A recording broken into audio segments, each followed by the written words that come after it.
दोस्तों, जब एक डॉक्टर एक गंभीर एक्सीडेंट केस के लिए स्कूटर पर निकलती है तो एक सख्त दरोगा उन्हें हेलमेट ना पहनने के लिए रोकता है।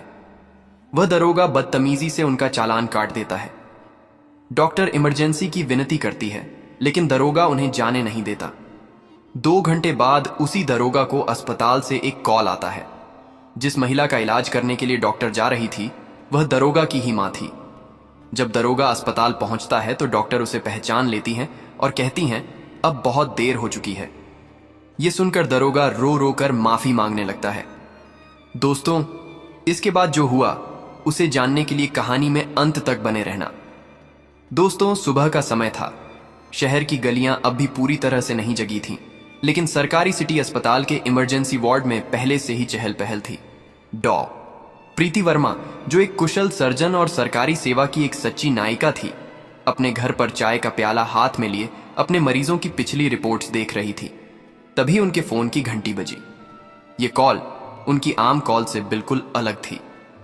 डॉक्टर मैडम, आप तुरंत अस्पताल आइए।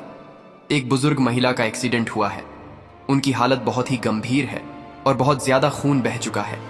हम उन्हें ऑपरेशन थिएटर में ले जा रहे हैं, लेकिन आपको जल्द से जल्द आना होगा। यह सुनकर रिसेप्शन से किसी नर्स की घबराई हुई आवाज आई। प्रीति ने बिना एक पल भी बर्बाद किए अपनी जगह से उठी। उस दिन रविवार था और उनकी सरकारी गाड़ी उपलब्ध नहीं थी। बाहर हल्की धूप थी, लेकिन प्रीति की आंखों में साफ साफ चिंता की लहरें दिखाई दे रही थीं। किसी की जान दांव पर लगी थी और उनका हर एक पल कीमती था।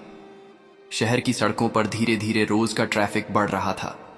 कुछ जगहों पर लोग गलत साइड से गाड़ी चला रहे थे और कहीं ऑटो वाले बीच सड़क पर सवारी उतार रहे थे। लेकिन प्रीति का ध्यान सिर्फ अस्पताल पहुंचने पर था। उनका स्कूटर जैसे हवा से बातें कर रहा था। कुछ ही मिनटों बाद जैसे ही उन्होंने रवि चौक के पास मोड़ काटा, सामने एक वर्दी पहने दरोगा ने हाथ उठाकर उन्हें रुकने का इशारा किया। प्रीति ने तुरंत ब्रेक लगाया और उनका स्कूटर एक हल्की चरमराती आवाज के साथ रुक गया। वह अभी कुछ बोलती उससे पहले ही दरोगा ने एक सख्त लहजे में पूछा, मैडम, हेलमेट कहाँ है? और आप एक सरकारी कर्मचारी होकर प्राइवेट स्कूटर से चल रही हैं। प्रीति ने धैर्य बनाए रखा। उनकी सांसें थोड़ी तेज थीं, लेकिन उनकी आवाज में जिम्मेदारी थी। सर, मैं सरकारी अस्पताल में सर्जन हूं। मुझे एक बुजुर्ग महिला की जान बचाने के लिए तुरंत अस्पताल पहुंचना है। मेरी गाड़ी अभी उपलब्ध नहीं है, इसीलिए मैं स्कूटर से आई हूं। कृपया मुझे जाने दीजिए।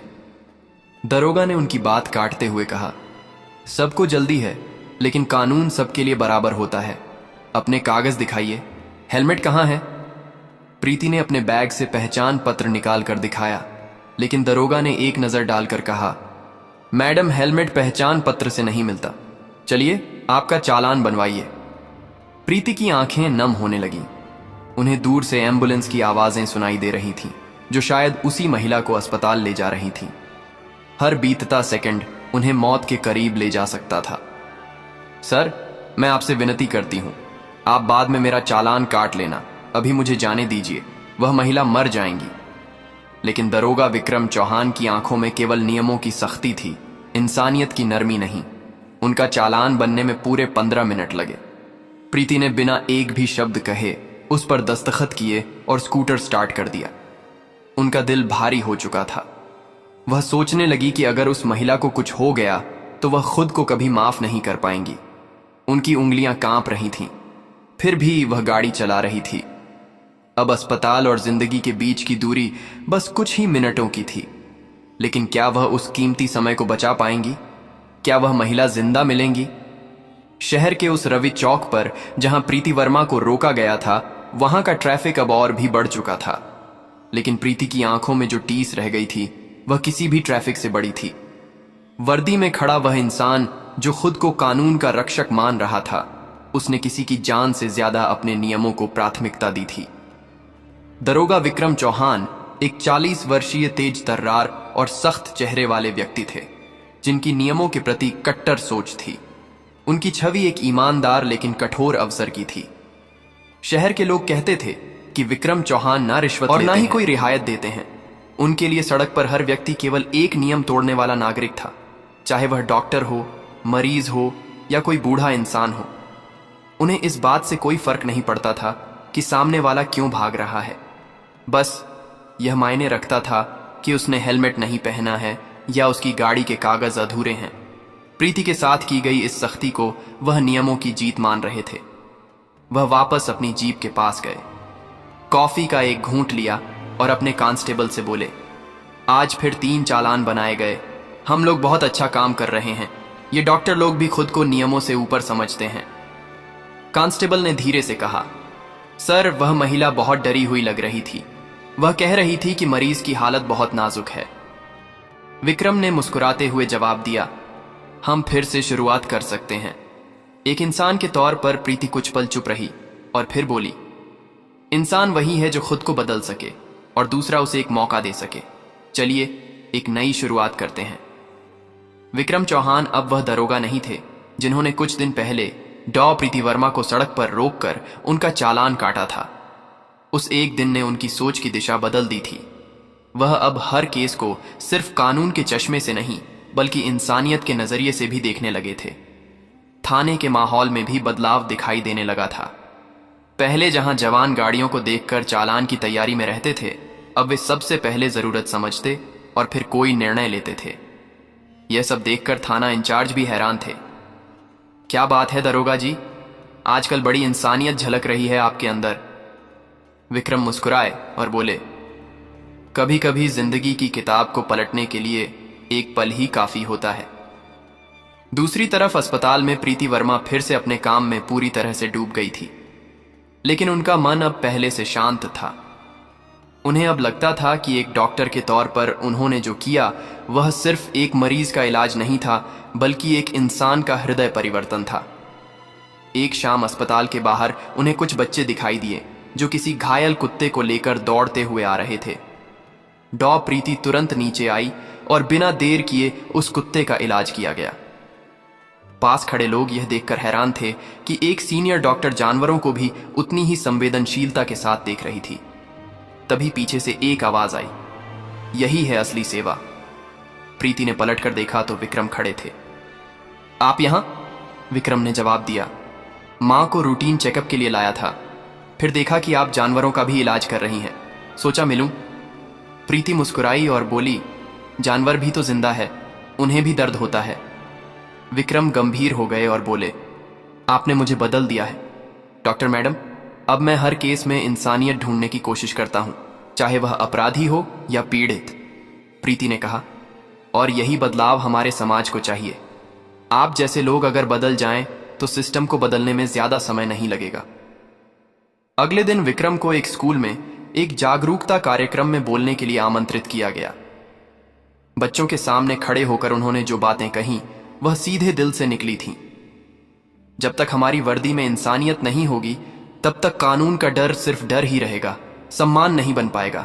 पहले इंसान को समझिए, फिर अफसर बनिए। तालियों की गड़गड़ाहट गूंज उठी। वहीं पीछे बैठी प्रीति ने मन में सोचा, आज विक्रम चौहान सच में बदल गए हैं। समय बीत रहा था लेकिन कुछ बदलाव समय से भी तेज हो रहे थे। विक्रम चौहान अब अपराध से ज्यादा अपराधियों के मन को पढ़ने की कोशिश करते थे। उनका व्यवहार, भाषा और नजरिया पूरी तरह से बदल चुका था। अब वह अपराधियों से पहले उनकी परिस्थितियों को समझने की कोशिश करते और फिर कोई समाधान ढूंढते थे। प्रीति वर्मा, जो कभी विक्रम की कठोरता से आहत हुई थी, अब उनके इस नए रूप से प्रभावित थी। एक दिन विक्रम ने प्रीति को फोन किया, डॉक्टर मैडम, क्या आप कल शहर के अशोक सामुदायिक भवन में थोड़ा समय निकाल सकती हैं? प्रीति ने पूछा। क्यों, वहां क्या है? विक्रम ने जवाब दिया, एक मेडिकल कैंप है, लेकिन इस बार मैं उसका आयोजन कर रहा हूं। एक दरोगा जो अब लोगों की सेवा में डॉक्टरों का हाथ बटाना चाहता है। प्रीति मुस्कुराई और बोली, मैं जरूर आऊंगी। अगले दिन अशोक सामुदायिक भवन में बहुत भीड़ थी। गांव से आए लोग कतार में खड़े थे। मंच पर विक्रम चौहान माइक थामे खड़े थे। यह कैंप सिर्फ दवाइयां बांटने के लिए नहीं है, यह विश्वास लौटाने का कैंप है। एक पुलिस अफसर और एक डॉक्टर मिलकर यह दिखाना चाहते हैं कि साथ मिलकर सिस्टम को बदला जा सकता है। प्रीति का नाम लिया गया और वह मंच पर आई। तालियों की आवाज के बीच विक्रम ने माइक उनके हाथ में दिया। प्रीति ने कुछ पल चुप रहकर शुरुआत की।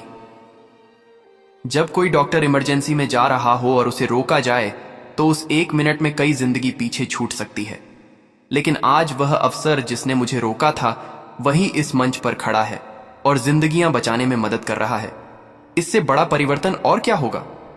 लोगों की आंखें नम थीं। विक्रम का सिर झुक गया था, लेकिन अब शर्म से नहीं बल्कि गर्व से। कैंप खत्म होने के बाद दोनों एक पेड़ के नीचे बैठ गए। विक्रम ने चुप्पी तोड़ी। डॉक्टर मैडम, क्या आपने कभी सोचा था कि हम एक दिन साथ बैठकर जिंदगी की लड़ाई लड़ेंगे? प्रीति ने हंसते हुए कहा। नहीं, लेकिन अब लगता है कि अगर हर डॉक्टर और हर दरोगा ऐसे साथ आ जाए तो समाज की हालत बदल सकती है। विक्रम गंभीर हो गए। आपने मेरी जिंदगी बदल दी है। अब मैं चाहता हूं कि मेरा हर कदम सेवा के लिए हो। मुझे अब सिर्फ कानून नहीं, इंसान की सेवा करनी है। प्रीति ने कहा। समर्पण वही है जो किसी को ऊपर उठाए, और आपने यही किया है। उस रात विक्रम अपनी मां के पास बैठे थे। मां ने उनका सिर सहलाया। बेटा, तू अब पहले जैसा नहीं है। तू अब सिर्फ मेरा बेटा ही नहीं बल्कि सबका रक्षक बन गया है। विक्रम की आंखें भर आईं। मां की बातें सुनकर उन्होंने महसूस किया कि समर्पण का अर्थ सिर्फ वर्दी पहनकर अपनी ड्यूटी निभाना नहीं, बल्कि हर जरूरतमंद के लिए दिल से खड़ा होना है। सुबह की हल्की धूप विक्रम चौहान के चेहरे पर पड़ रही थी। वह अपने पुराने सरकारी क्वार्टर की बालकनी में बैठा चाय पी रहा था। उनके चेहरे पर वैसी शांति थी जो जीवन के संघर्षों को पार कर कोई हासिल करता है। उनके पास अब कोई भ्रम नहीं था, बस था तो एक उद्देश्य, समाज को बेहतर बनाना। दूसरी तरफ डॉ प्रीति वर्मा एक नए प्रोजेक्ट में व्यस्त थी। उन्होंने कहा, अगर मरीज की हालत नाजुक है तो क्या वह उड़कर जाएगी? कानून सबके लिए बराबर होता है। जिस दिन हम रियायत देंगे, सिस्टम ढह जाएगा। उसी समय उनका मोबाइल वाइब्रेट करने लगा। वह उनकी पत्नी का फोन था। उन्होंने उसे काट दिया और फिर से ट्रैफिक पर ध्यान दिया। दूसरी तरफ प्रीति अस्पताल पहुंच चुकी थी। उन्हें देखकर नर्सों ने राहत की सांस ली। एक्सीडेंट में घायल हुई बुजुर्ग महिला का शरीर खून से लथपथ था और उनकी नब्ज गिरती जा रही थी।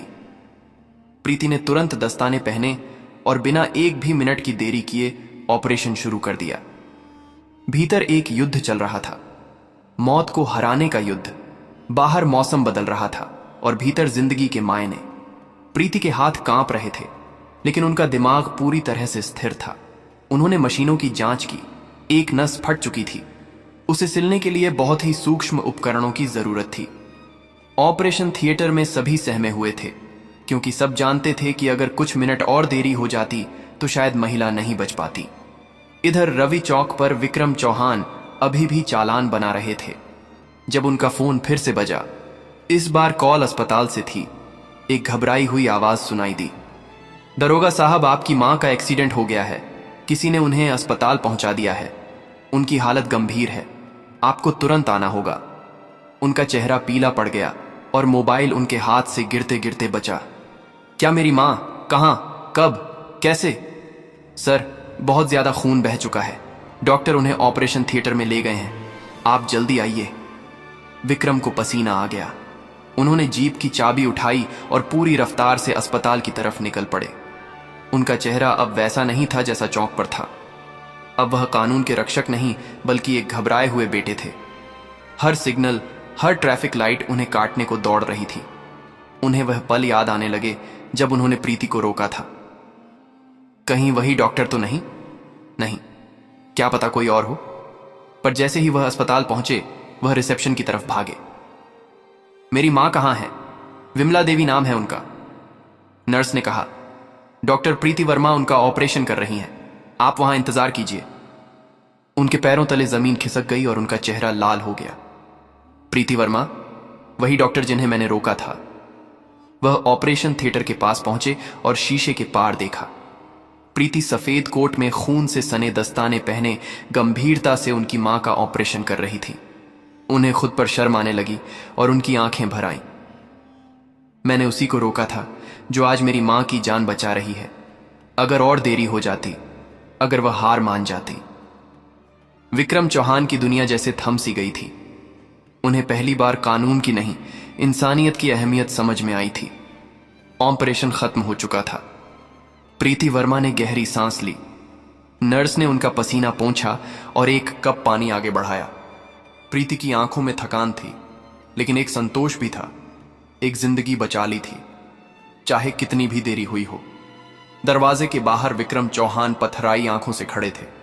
प्रीति बाहर आई। उनके चेहरे पर वही आत्मविश्वास और दृढ़ता थी। उनकी नजरें मिली। कुछ क्षणों के लिए समय जैसे रुक गया।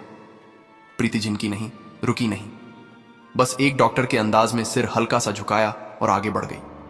लेकिन विक्रम वहीं जड़ हो गए। वह कुछ कहना चाहते थे, लेकिन शब्द उनके गले में अटक गए। डॉक्टर मैडम, उनकी आवाज कांप रही थी। प्रीति रुकी, पलटी नहीं और बोली, जी मैं माफी चाहता हूं। अब प्रीति ने पलटकर उनकी आंखों में देखा। माफी किस बात की दरोगा साहब, आपने तो बस अपना काम किया। विक्रम की आंखें भर आईं। वह मेरी मां थी। अगर आपने समय पर उनका ऑपरेशन नहीं किया होता तो शायद मैं उन्हें हमेशा के लिए खो देता। और मैं वही इंसान हूं जिसने आपको रास्ते में रोका था। वर्दी के घमंड में मैं इंसान को भूल गया था।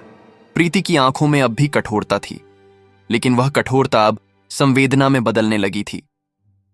वह कुछ पल चुप रही और फिर बोली, इंसान गलती कर सकता है, लेकिन अगर वह अपनी गलती को समझ ले तो वहीं से उसकी अच्छाई शुरू होती है। विक्रम का सिर झुक गया। आप चाहे तो मुझे सस्पेंड करवा सकती हैं, ऊपर तक रिपोर्ट भेज दीजिए, मैं झूठ नहीं बोलूंगा। प्रीति ने एक धीमी मुस्कान दी। मैं डॉक्टर हूं, मैं सजा नहीं देती, सिर्फ इलाज करती हूं। आपकी मां का इलाज पूरा हो गया है, अब आपको खुद का इलाज करना है। अपने भीतर की सख्ती और अपनी संवेदनाहीनता को ठीक करना है। विक्रम की आंखों से अब आंसू बहने लगे।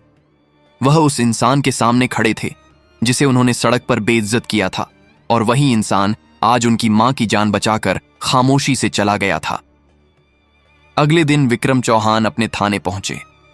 उनके कदमों में आज हल्कापन था और चेहरे पर गंभीरता। उन्होंने अपने सारे स्टाफ को इकट्ठा किया। आज से कोई भी मरीज, डॉक्टर या इमरजेंसी में भागता हुआ कोई व्यक्ति दिखे तो पहले इंसानियत दिखाइए। नियम बाद में लागू करें, जिंदगी पहले। सभी हैरान थे। क्यों साहब, कोई आर्डर आया है ऊपर से? विक्रम ने कहा। नहीं, ऊपर से नहीं, भीतर से आया है, दिल से। प्रीति अस्पताल के बगीचे में बैठी थी। एक लड़की फूलों को पानी दे रही थी। प्रीति उसे देखकर मुस्कुराई। तभी विक्रम चौहान वहां आए। उनके हाथ में एक थैली थी। ये कुछ फल है मां के लिए, अब वह ठीक है। प्रीति ने सिर हिलाया। अच्छी बात है, अब उन्हें भावनात्मक सुकून की जरूरत है। जब वह आपको देखती हैं तो मुस्कुराती हैं। विक्रम थोड़ी देर चुप रहे और फिर बोले, डॉक्टर मैडम। उन्होंने शहर के गरीब इलाकों में मोबाइल क्लिनिक की योजना बनाई थी, जिसमें वह और कुछ डॉक्टर नियमित रूप से जाएंगे। उन्होंने इस योजना में विक्रम को भी जोड़ लिया था। विक्रम का काम था हर गली, हर मोहल्ले में यह सुनिश्चित करना कि कोई रुकावट ना आए और जरूरतमंदों को चिकित्सा समय पर मिले। एक दिन दोनों एक झुग्गी बस्ती में पहुंचे। वहां की हालत बहुत खराब थी। बच्चों के चेहरों पर कुपोषण की छाया थी। बुजुर्गों की आंखों में उम्मीद की कमी थी और औरतों की बातों में थकावट थी। लेकिन जैसे ही मोबाइल क्लिनिक की गाड़ी पहुंची, उम्मीदें जाग उठीं। प्रीति मरीजों की जांच में लग गई और विक्रम सुरक्षा व्यवस्था के साथ साथ लोगों को लाइन में लगवाने और समझाने में जुट गए। तभी एक बच्ची आई जो ना बोल पा रही थी और ना ही ठीक से चल पा रही थी। प्रीति ने उसका परीक्षण किया और तुरंत उसका इलाज शुरू किया। बच्ची की मां ने आंसुओं से भरी आंखों के साथ कहा, मैडम जी, आपने तो भगवान भेजे हैं हमारी बस्ती में। प्रीति ने मुस्कुराकर बच्ची के सिर पर हाथ रखा। विक्रम भी पास आ गए और बच्ची को गोद में उठा लिया। वह पल वहां मौजूद सभी लोगों के लिए भावनाओं से भरा हुआ था। शाम को लौटते समय रास्ते में विक्रम ने प्रीति से कहा, डॉक्टर मैडम, कभी कभी सोचता हूं मैंने इतने साल सिर्फ डंडे से काम लिया, लेकिन जब से सेवा का रास्ता पकड़ा है दिल को सुकून मिलता है। प्रीति ने गाड़ी की खिड़की से बाहर देखा और फिर बोली, सुकून वही मिलता है जहां आत्मा संतुष्ट हो। आपने अब वह रास्ता पकड़ लिया है जहां आपको सिर्फ वर्दी से नहीं बल्कि अपने कर्मों से पहचान मिलेगी। कुछ दिनों बाद विक्रम को जिला मुख्यालय बुलाया गया। वहां उनकी सेवा भावना और कार्यशैली की सराहना की गई। उन्हें जिले की जन सेवा सम्मान से नवाजा गया। उसी मंच पर डॉ प्रीति भी थी, जिनके साथ मिलकर विक्रम ने एक नया मॉडल पेश किया था, जहां पुलिस और डॉक्टर एक साथ मिलकर समाज की रक्षा और सेवा दोनों करें। सम्मान समारोह के बाद मंच से उतरते समय विक्रम ने मंच की सीढ़ियों से नीचे खड़े बच्चों की ओर देखा और उनके बीच जाकर बैठ गए। बेटा, तुम बड़े होकर क्या बनना चाहोगे? एक बच्चा बोला। मैं भी आप जैसा दरोगा बनूंगा, लेकिन अच्छा वाला। विक्रम मुस्कुराए और बोले, बस इतना याद रखना, दरोगा बनना आसान है, अच्छा इंसान बनना मुश्किल है। पहले इंसान बनना, फिर कुछ भी बनना। उस दिन जब विक्रम और प्रीति वापस लौट रहे थे, सूरज ढल रहा था, लेकिन उनके दिलों में एक नई सुबह का उजाला था। एक नई सोच, एक नई दिशा और एक मजबूत वादा कि चाहे जैसे भी हालात हो, इंसानियत को कभी मरने नहीं देंगे।